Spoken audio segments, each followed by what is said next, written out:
This podcast is all about giving back. No strings attached, no funny business, no get-rich-quick schemes, but simply to provide some of mine and our amazing co-hosts their wisdom, stories, and hopefully some valuable insights. Together we have the ability to grow, sustain, and provide a healthy work-life balance for all the cleaners and restorers. As this is totally free, please subscribe, write a review, and share this podcast today. Now onto the show. Welcome along, Shorty. Yeah, good to be here. Thanks for the call, Phil. Absolutely. So what is it you've been doing for the last couple of years up there? You're in Cairns, aren't you? Naturally, with this COVID, Yep. all my commercial work has virtually come to a standstill with so many places closed. However, several government agencies have taken me on board for the commercial side of things. But the residential in carpet and upholstery cleaning especially, and leather cleaning, that has picked up substantially. Okay. But the end cap is the way for us. I really enjoy doing it. So I've known you since I was in the industry in 97, and I've known you from then. How long have you been in the industry from? I actually started in Perth Yeah. back in 1971. Wow. Yeah, September 71, I started over there. What'd you have when you started over there? Were you for yourself, working for somebody, or? Yeah, no, just myself. Yeah. And our major contact over there was the West Australian Trustee, Executor and Agency Company. I think they tried to execute me a few times. But we started off doing bond cleans, Yep. where I'd clean the entire house, bathrooms, stoves, you name it. And then we got into the carpet cleaning and took over from there. Okay. So run us through that. 1971, started off with Yep. bond cleaning. How did that come about? Well, at the time, I was managing a large block of units like a caretaker. Yep. It was a block 8 stories high and reputedly one of the roughest blocks in West Australia at the time. And when a unit became empty, we'd have to go in and clean it. And then the trustees got onto us and we started doing more work for them until I was a little bit sick of it and just wanted to do the carpet and upholstery cleaning. Okay. Can you remember what you're getting per unit back then? Oh, crikey. Probably around $45 a unit. Geez, that's all right. 1971. That's good money. Yeah. That's doing quite a bit though. Yeah. That was a day's work. Yeah, right. It was quite good money, but we maintained a high standard, and I think that's why we were able to achieve it. Yeah. So you got into commercial stuff. Is that your main bread and bicky now, commercial? You're more residential? Where's the market changed?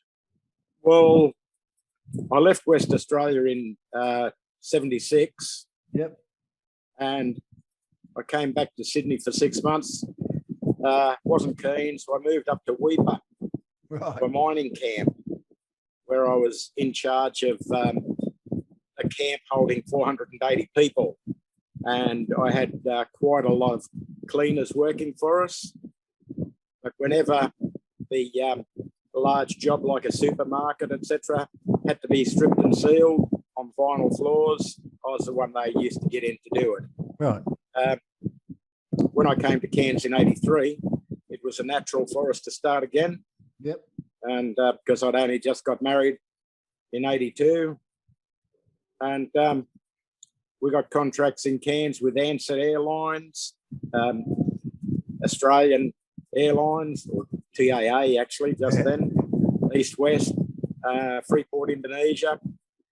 And we carried on with that for some time, but also getting in again with the contract cleaning and carpet cleaning. And until I'd had enough and I said, right, no more staff. And I made a promise that I wasn't going to do any advertising. I wasn't going to have staff. I was going to work 4 days a week and just do carpet and upholstery cleaning.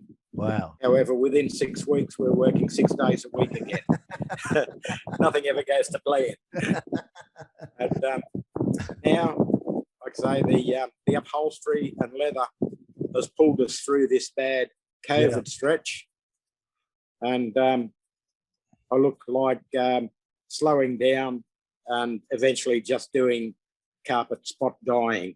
Okay. And with a smaller vehicle and a much smaller set of equipment to take into the house or into the resort. Yeah. So that's the plan. Okay. So can we tell the listeners your age? So Turned a young 76 last Sunday. So, and still going strong and only just looking at downsizing. That's quite a thing. Yeah, well, I still enjoy doing what I do. I have no cartilage left in either knee. And with this damn COVID, I'm not too keen on having an operation and carking it just yet. Yeah. So, because I've got very low immune system at the moment. Okay. So this is why we figure we'll just do the carpet spot dyeing and slow down and probably only work 3 days a week. All going well. That's what you said before, 4 days a week, wasn't it? So yeah, that's what you said before. So how are you going to get on the floor with no knees? With your knees do spot dyeing? I have a small mobile machine called a rack attack. Okay. It's basically a flat plate. It has 5 little caster wheels underneath it. It has a seat for me to sit on and also a chest support. So I can sit on the seat, kneel on it with my chest supported and just flick myself along by my fingertips doing the spot dyeing. Yeah. For those who haven't done spot dyeing, what yeah, let's talk a bit about that. That's like a very specialty sort of thing. So yes, yeah. Are you using the powders or the liquid or? Well, I actually have both because quite a few years back, it'd be 25, 26 years ago, I did a course with Felix down in Melbourne. I never really put my heart into it. And I've since done other courses in Australia. Probably the most notable one would have been with Coal Nation Absolve Services. Yep. And must admit that young Pete Black has helped me out immensely in this as well. And I'm also interested in doing some work with ESA in Diebold over in America. Right, okay. Just to fine hone the work. Yeah. And like I say, I have the powders as well as the liquid dyes. Some mixes you can't use immediately when you neutralize the bleach stains. Right. Others you can use immediately. So it's a toss up as to what I can use. So how are you finding up there in Cairns with the carpet fibers that are coming through now? We haven't had a lot of different fibers come through. Okay. It's been very, very stable. One good thing I have found over the years is previously I used to go across to America every 2 years for trade shows over there and also to do courses. Yep. I have a lot of great mates over there or buddies. And whenever a new fiber would come onto the market, I could talk to them about it. And then we wouldn't see it in Australia for probably 18 months, but it might be 2.5 years before I see it in Cairns. Right, okay. So by then, I usually know pretty much all there is to know about the fibre. So what about the bamboo? If I am stuck, I can always ask someone. What about bamboo? They're bringing bamboo carpet out. We don't have much. Sorry? Yeah, carpet made from bamboo. No, I haven't seen any bamboo carpet up here at all. Okay. That's that'd be interesting. Yeah, it's most of our carpet is either polyprop or nylon. We do get a reasonable amount of wool carpet, right? Okay. But it's still mainly polyprop and nylon. in the tropics, in the commercial, it's nearly all polyprop up Really? here. Okay. That's good thing about using the end cap system with the Cymex. I can go into a property after hours, clean the property. The staff can come in 7 or 8 o'clock in the morning with no air conditioning on, and it's all bone dry and no bad odor. So let's go into that. So there's a few different ways of cleaning carpet and upholstery. You've found that the encapsulation method, the NCAP method, is your go-to method now. Could you run through how you got started on that, the processes and that sort of thing? When did all that start? Yeah, sure. Yeah, I'd heard about the Cymex machine for quite some time, but then I noticed Rick Gelinas from Florida pushing his Release It products. Yep. And that had a polymer in it, which interested me quite a lot. So we decided we'd go across to the States for Connections trade show. And I spoke at length with Rick, tried the machine out, and I was pretty much impressed immediately. So I said to my wife, Delia, darling, I know what you're getting for Christmas. She was very impressed, I tell you. So we came back, and thanks to a very good mate of mine for a long period of time, Gary Bethel, I first met him in Townsville, and I bought a Hydrovac liquid ring vacuum machine off of him. And anyhow, when I told him I was interested in the Cymex, he had his business down in Karoi then, Carpet Cleaners Warehouse, and he done a trip up to North Queensland, brought a Cymex up for me, which I took off him immediately. And we haven't looked back since then. Yeah.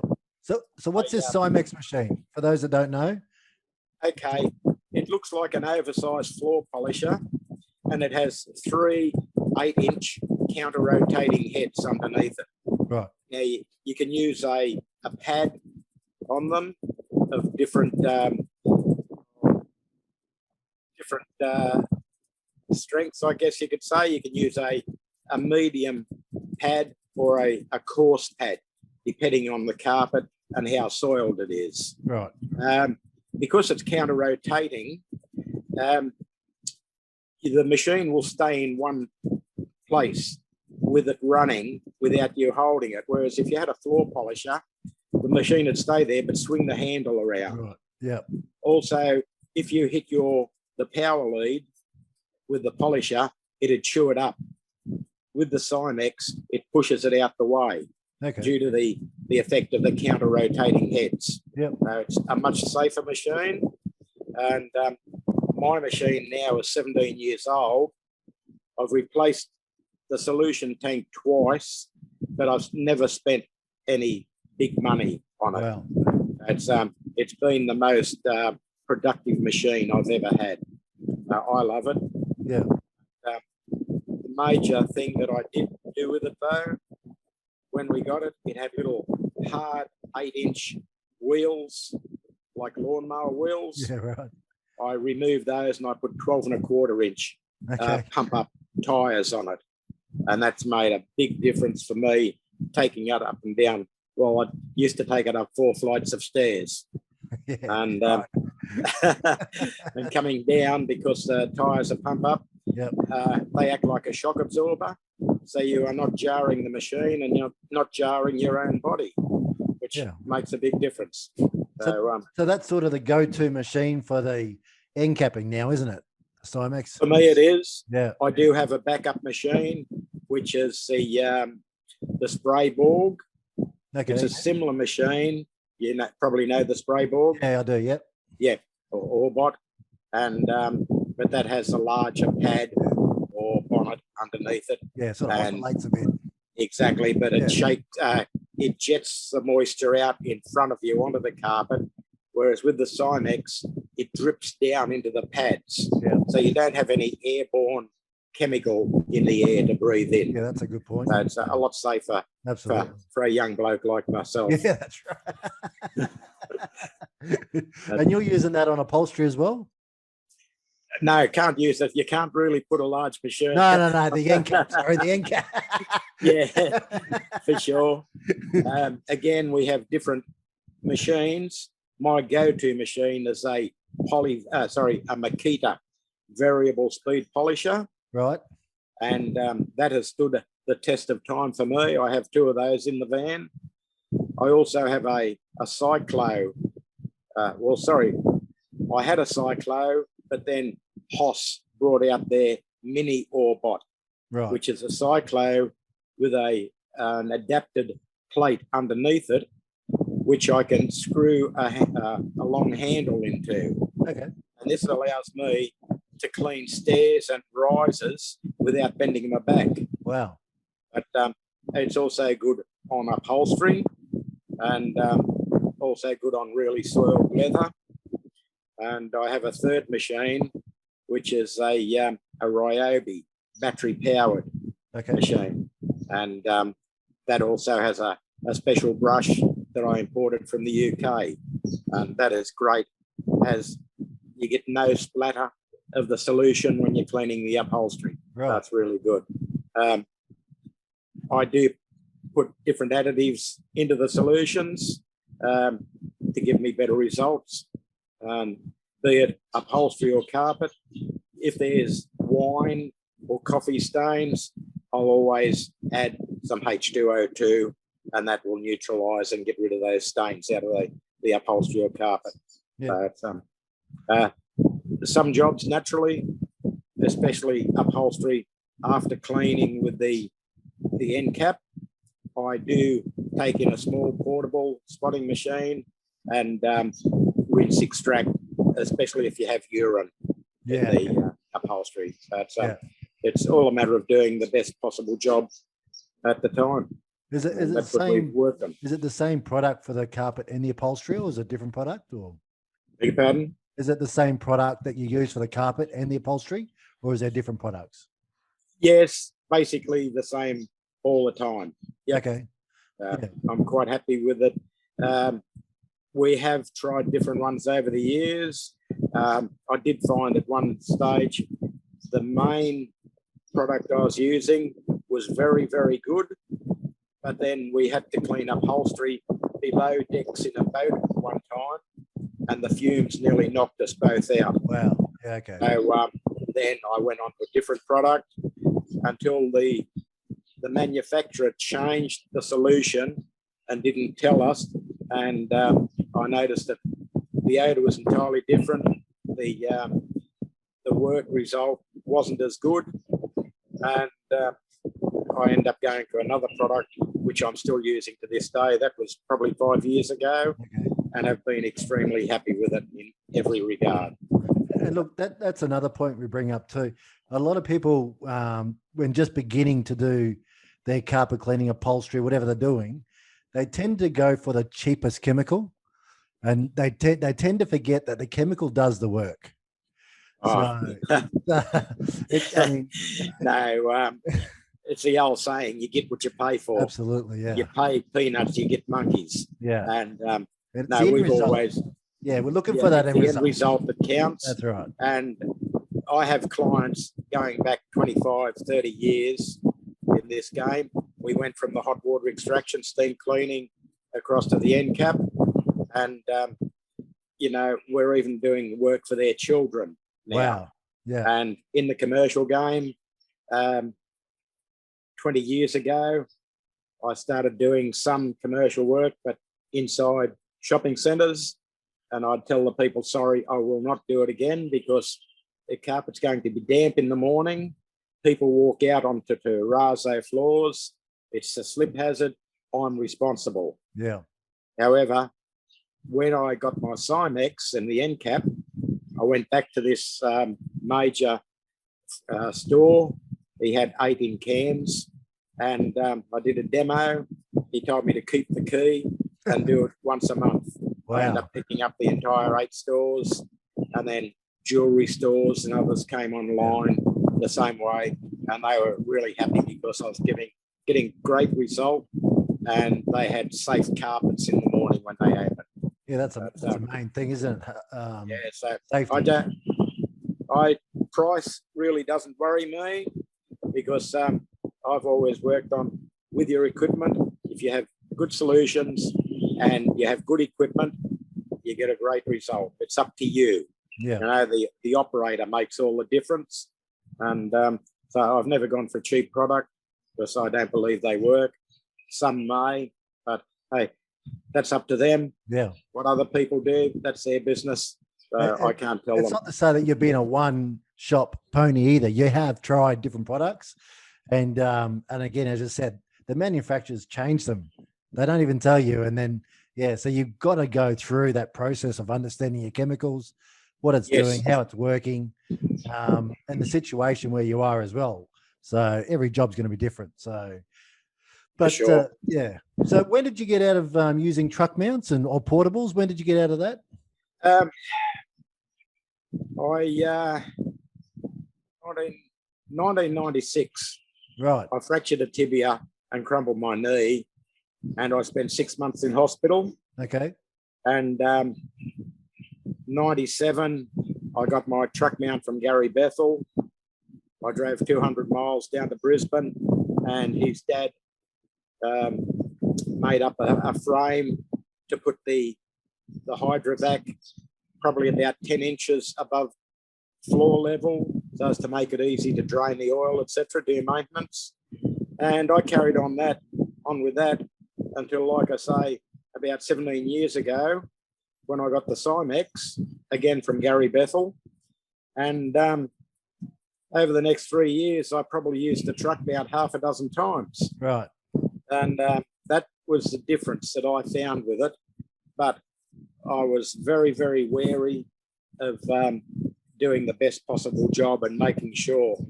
The actual fact, we had Defence Housing at the time.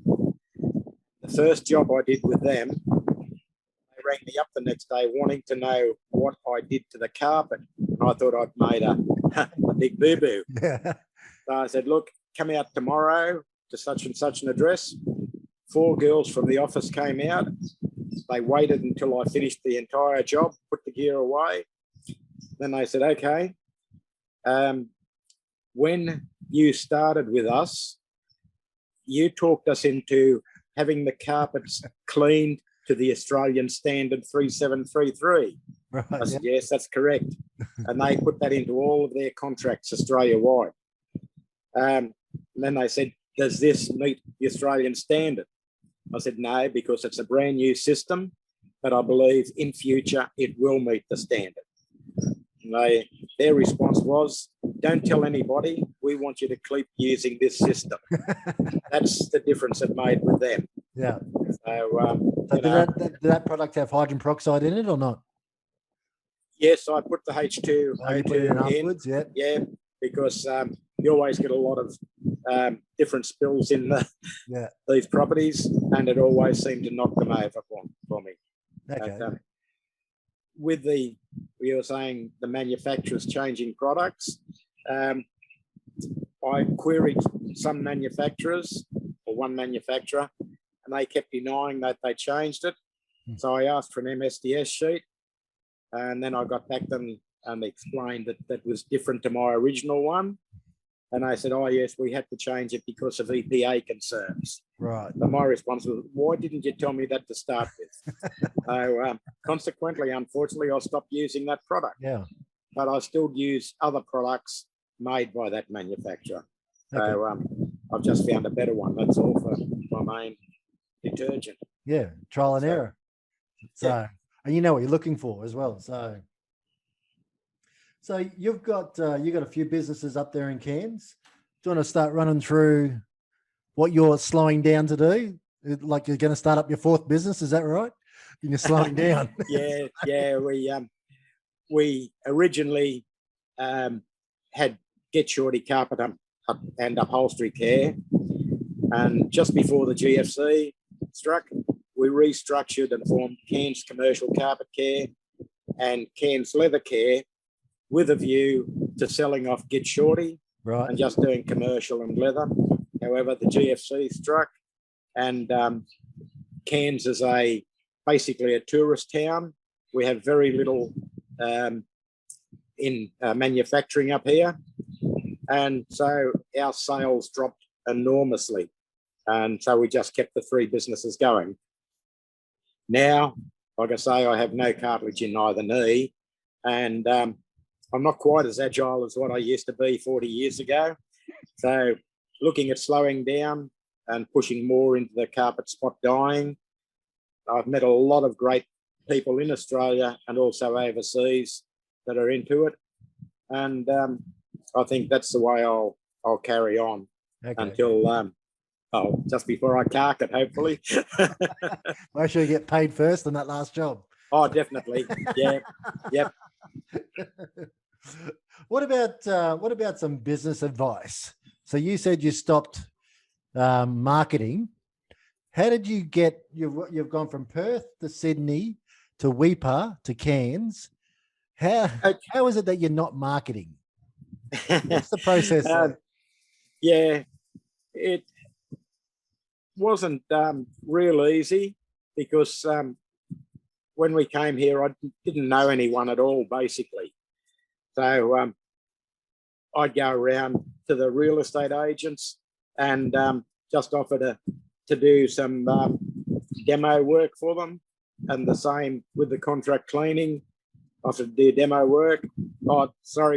Originally we started off contract cleaning with the airlines. Right. And with Ansett, we had their in-flight catering kitchen, and it got a bit big along with the other work that I picked up. So it wasn't overly big. I only had 11 staff working, but I was getting into doing more carpet and upholstery cleaning while the staff were cleaning the properties, etc. And they just weren't doing a good enough job for me in the contract cleaning. And that's when I spat the dummy and said, okay, we're going to get out of this and just do the carpet and upholstery. By then, I had a pretty good name, and I explained to all my clients that I've gotten rid of my staff and I'm looking for more work, and word of mouth just seemed to go from one to the other, and it picked up really good. So we were lucky. Okay. Naturally, back then we didn't have computers and everything. It was all word of mouth. So, yeah. So that get lucky, I find that very difficult to grasp. You only get lucky if you put the work in. So obviously you were doing a job that people expected or a high expectation, and word got around. So that's not getting lucky. That's just doing the job you're paid to do better than somebody else. So what was your thought pattern around your standards? Okay. Give you an example. Going back into the contract cleaning, I walked into the Ansett in-flight catering building this day, and there was a guy in a white coat with a cap on looking at two of my manuals that I'd left for the staff. I'd made up two manuals, one for frequency of cleaning individual items that we had to clean. Right. And the second manual telling them what products to use and how to use it. So I said to this guy, excuse me, but why are you in my cleaner's cupboard and going through my books? And he said, well, I'm the Ansett food technologist. I'm up from Sydney. Right. And he said, where did you get these books? I said, well, I made them up myself. He said, I've never seen anything like it. So I had that contract with Ansett for just on 10 years until just before they folded.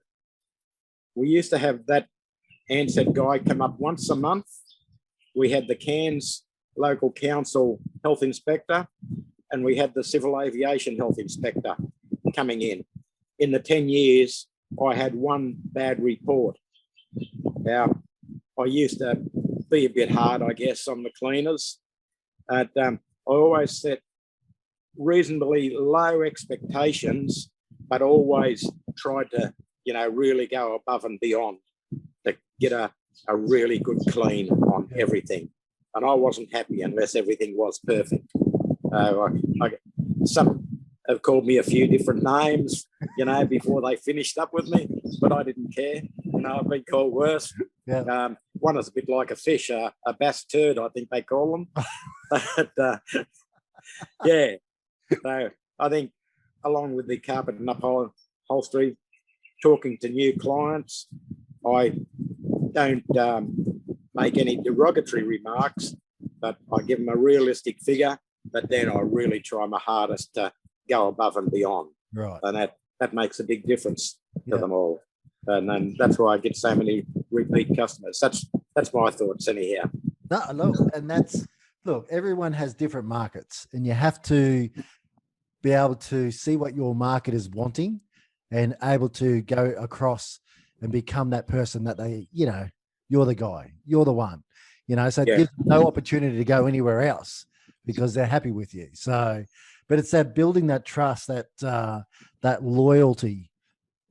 We find, look, call them in and out cleaners, carpet cleaners that just, wet the carpets and leave. We're always going to have those people, but we're chasing those people that actually want to get something out of this as a career. And that's what you've done. You've been in the industry for a long time now, 76, started that a few years ago now. So, it's actually 71 when 71. I first started. Yeah. Oh yeah, perfect. 71. Yes. I'm coming up to 50 years in September. Yeah, 50 years. Wow. Hey, we should get something. We should get done something for you as an industry. A cold Guinness would be nice. That'd be appreciated. But the thing is, September. Right. Let's keep that in mind. Are you coming down for the RAA this year? Not real sure. I'm heading off down to Brisbane in 2 weeks' time, but I'm only there over Easter. I've got to come back for work on Easter Monday. Oh. Yeah. Well, at the RIA conference in September this year, we might be able to do something for you. Have a big one. Oh, and maybe September. A Guinness on you. Yeah, we'll just have to see what happens because also I got out of water damage restoration nearly 5 years ago now, and sold off all my gear, and I refer people to a highly qualified operator in Cairns. Okay. Now, and that's another good point you pick up there. Those who are in Cairns that are around that may know you, may not know you, do you mentor to people? Are you one of those open people? Or you sort of... Yeah, I used to do it a hell of a lot in Cairns, but I found that probably 98% of the people I helped come back and kick me in the tail sort of thing. Right. And took my advice and tried to get my clients as well. Right. Okay. Yeah, so basically I've stopped helping local people except for two that I really trust. Yeah. Yeah. It's a big thing, isn't it? Trust. Yes, definitely. Yeah. I mean, people don't understand that. It's a very small industry. So it doesn't take much that word around. So, well, on the flip side though, I do help out a lot of people, not only within Australia, but also I get inquiries from the UK and the USA. Yep. And it's a private conversation between them and I. Yeah. Okay. And I don't put a lot up on the various forums because naturally locals here in Cairns are going to know my thoughts on it and go me again sort of thing. So that's right. But I don't mind helping anybody at all out. But I've learned my lesson. Right. The Trouble and Strife used to give me jip about it, but because I'd help locals and then they'd come and try and steal my work. So, they make a rod for their own back sort of thing because then I don't help them anymore. That's right. All that knowledge, all that experience, trial and error. It's crazy, mate. I still, I talk to Gary Bethel a lot. I actually spoke to him the other day. So that knowledge that the industry has in Australia is unbelievable.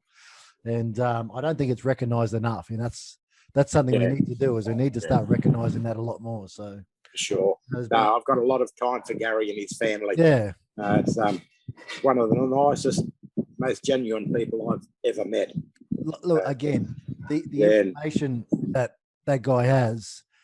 He's a walking encyclopedia and of the the people industry. he can contact as well. You know, they've been in that industry of being a not manufacturer, selling the gear and that sort of stuff as well. So Sure. And as you mentioned a few other people, Felix, great guy. Yeah, Felix Kravitsky. Yeah, Cole Nation, another great guy. You know, yes, these are guys that have been in the industry for a long time, and I've had Cole. I've talked to Cole. I've had Gary on the podcast. Now I've got you. So I can't thank you enough. Have you got any words for someone like in the industry, like coming into the industry, just starting? Have you got any advice for people? Sure. Don't go in cheap to get the work. Yep. Do a quality job, and that way you'll keep getting repeat customers. And really, you've got to be honest, be upfront, and whatever you do, don't go looking in private places for any information or anything. You know. That's right. Yeah. Now with all the cameras. The properties and houses, absolutely, you are being watched all the time, so definitely be honest, be upfront, and don't use the swear words as well. And that's about it, I reckon. There's longevity in this industry by looking with someone like yourself, by just following those few little simple steps. So there's enough work for everybody as well. You don't need to go around stealing people's work. For sure. And certainly we want to keep people like yourself around the industry as long as we can. So appreciate your time. My pleasure. Appreciate you coming on. We're recording this on a Sunday. So thank you very much for giving up your time. And no problem. Might see you over the Easter break, eh? See what happens. So okay. Thanks a lot, Phil. Thanks, Shorty. Appreciate it. Again, mate. Bye-bye now. Bye-bye.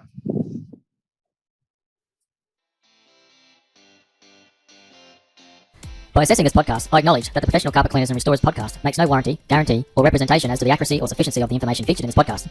The information, opinions, and recommendations presented in this podcast are for general information only, and any reliance on the information provided in this podcast is done at your own risk. The Professional Carpet Cleaners and Restorers podcast expressly disclaims any and all liability or responsibility for any direct, indirect, incidental, special, consequential, or other damages arising of any individual's use of, reference to, reliance on, or inability to use this podcast or the information presented in this podcast.